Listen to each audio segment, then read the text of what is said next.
Hey guys, what is up and welcome back to my channel, or welcome if you are new. Jillian here. Sorry. I am pulling out of my garage, clearly. Making sure my door is closed. What is going on? I think that was just in the way. Anyways, today I want to still continue to kind of find what I'm looking for on my thrift wish list. So I'm gonna go thrifting today. I'm gonna go back to Hope of the Valley because the last time I went, I found those items and I dipped out. I didn't go through hardly anything. I definitely did not go through the trousers, did not go through the blouses, because I'm kind of also looking for more blouses that have ruffles and like are kind of sheer. So I want to go back there and the Goodwill to see what I can find. So this is my outfit. I'll go ahead and insert a photo of like what it looks like, but my jewelry is thrifted, all of it, and like earrings, necklace, even this ring right here. I think I thrifted like 2 rings that I forgot to show you guys, but I'll show you guys like at a later date, but this is definitely one of them. And so yeah, I want to go thrifting to try to fulfill some of my wish list items. And again, I'm saying I'm going in there for one thing, but we see how that happened last time. So definitely going to try to stick to the one thing or the 2 things or whatever's on my list and not get anything extra, as always, or starting now. If I do not decide to take anything that's actually a fantastic piece, but I have my reasoning, I will tell you why. So let's go. In today's Thrift With Me, I wanted to talk about some common mistakes people make when thrifting, because I get a lot of comments about how you can't find anything, or how the types of items that I do find are not anything that you would ever find. And while that may be true, depending on the area that you live in, there are a few things that you can do so that you do end up with really great finds no matter where you're thrifting. The first mistake I think people make when going thrifting is not getting their creative juices flowing before they go. I think that you should browse runway shows, online magazines, Pinterest, whatever media you typically consume in order to get your fashion juices flowing. I think you should definitely just kind of browse and get those things in your mind. That way you can kind of see pieces and think outside of the box. The second mistake that I think people make when going thrifting is that they don't give themselves enough time. When you are thrifting and you are just starting out, it is important to give yourself a lot of time to look, because thrifting is not always, most times it's not something that you can just like go in and grab a few things really quick and go.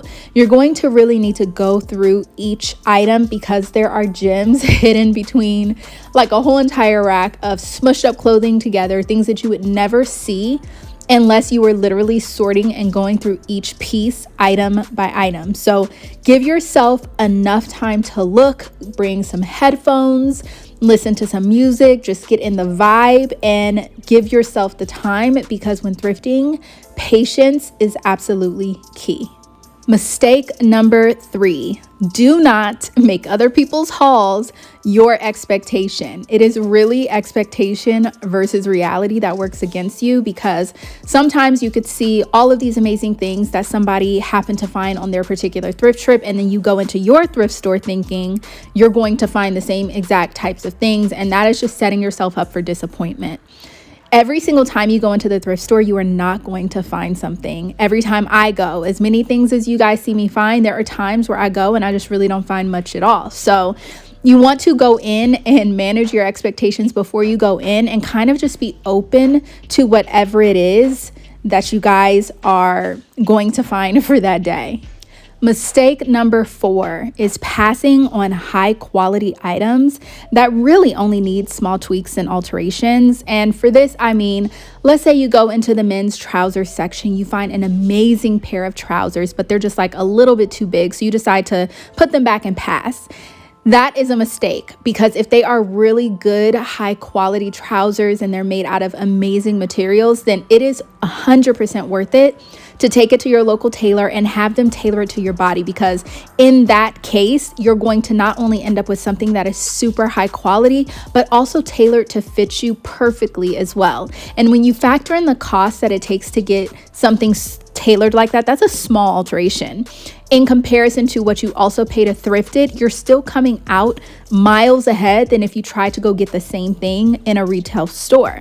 This also goes for things that are missing buttons. Let's say you see this amazing silk blouse, but you absolutely hate the buttons.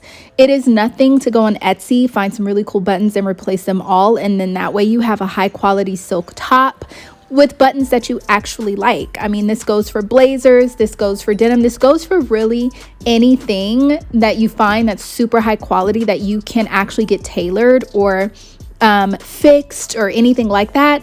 You should definitely do that if you come across those types of pieces in the thrift store, because that is really what thrifting is all about. Mistake number 5 is trying the same store and giving up after one time and not really going often.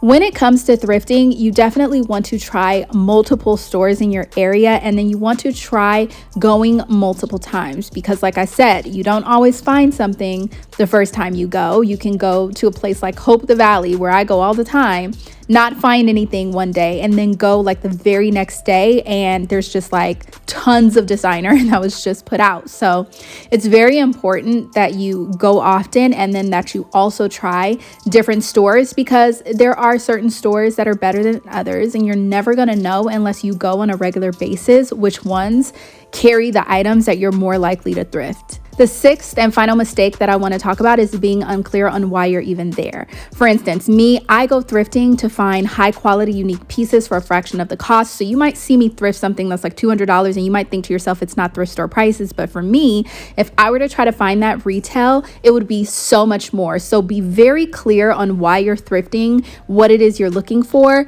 That way you don't end up disappointed in the end, because there's nothing worse than having an expectation and then like going in and being completely bummed out, because it's going to make you not want to thrift anymore.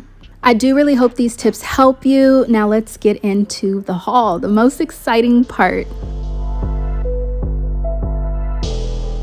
Okay, this was one of those days where I feel like there wasn't a ton, but I did get a few cool pieces. I spent 40 bucks. This, I had to. This is such a cool like spring summer piece. And I do want to go home and style this up because I have some ideas. I got these. I know you guys are looking at me crazy, but I have a vision for these and we're going to see if I can make it happen. At the very least, they were only $4.99, but I think I could do something with this.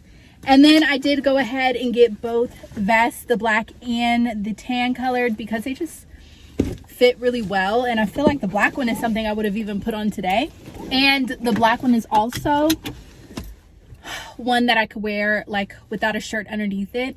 The brown one, not so much. I would definitely have to put that, you know, like over something, but still love the pieces. I only spent like 40 bucks. Oh, I actually spent 38, but let me show you. I got 2 necklaces. I've been kind of like collecting cool jewelry pieces along the way. The chain gets tangled up, which I don't like, but the piece is worth it. Look at this. I feel like layered up with some things that could be really cool. And then because I've been kind of like into silver jewelry lately, I wanted to get the one to wear in silver as well. So really like these both. They're definitely not like plated gold or anything like that. So how long they're gonna last, we don't really know. But they were only $4.99. Nothing too terrible. Nothing more than like what I would spend it. Actually less than I would spend at like H&M for jewelry. We're gonna go home, style some of these pieces up, and kind of like see what we can come up with. So it will be interesting. The baseball pants. I have a vision. Let's see if I can make it happen. So I'm back home and I decided to style the 2 most interesting pieces that I thrifted, and that is the set and the baseball pants. We're gonna start with these first. The bummer part about this is I don't know if this is something I did later when I got home or if this is something that was already there, but there is in fact a spot on it. So they were only like $3 or $4.99, and they had a bunch, so I'll probably just go back to get some more if that stain doesn't come out. But the vision I had for these back in the day, I actually used to wear pedal pushers, and there is a difference between capris and pedal pushers, because capris come down to your calf, pedal pushers come to your kneecaps. So I just figured in my mind I would style this like I would have styled any other pedal pusher, but I did have a little bit of influence from the movie Grease. I don't know why that movie just kind of stuck out to me, so I wanted to give it a little bit of a sexy look. So I played off of the navy that was on the side, and then I added my black heels and my cropped black moto jacket, my early 2000s Dior bag, because the vibes are like literally the same. That's when pedal pushers were really popular anyway. So put that whole entire look together, and I absolutely love the way that it came out. So I definitely feel like I'm going to have to find some of these that are not stained, or do my best to get the stain out, because I just think it's really cool. And I definitely would not be opposed to finding some more of these in different colors, because I could totally see myself styling these also with a crop top and like maybe some sneakers and a denim jacket in the spring summer season. So for me, these are pretty versatile, and I think it's super cool that they are Nike. So yeah, that is the first item. The second item, the set, the Ralph Lauren polo set with the thick embroidery right there.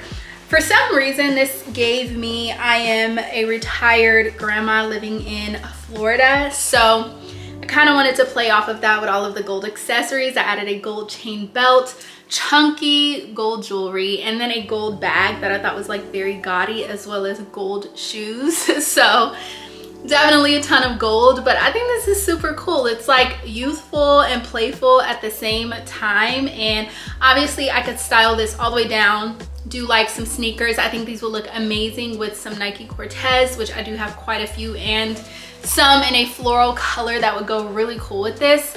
And then also you can style each piece separately, which is amazing as well. So to me, that's kind of the benefit I see in picking up sets, because you can always style them together or apart. So it gives you essentially like 4 different outfits or 4 different ways to style it, with each piece being styled separately and then together. So that is how I chose to style that particular look. The rest are vests, and it wasn't like anything super special. You guys will, I'm sure, see that in an upcoming style video, but I did kind of want to show you the vision for the pieces that I felt like you would be like, what is she thinking? So that's how I chose to style it. Thank you guys so much for watching. Tell me your favorite item down in the comments, and I will see you in my next video. Bye.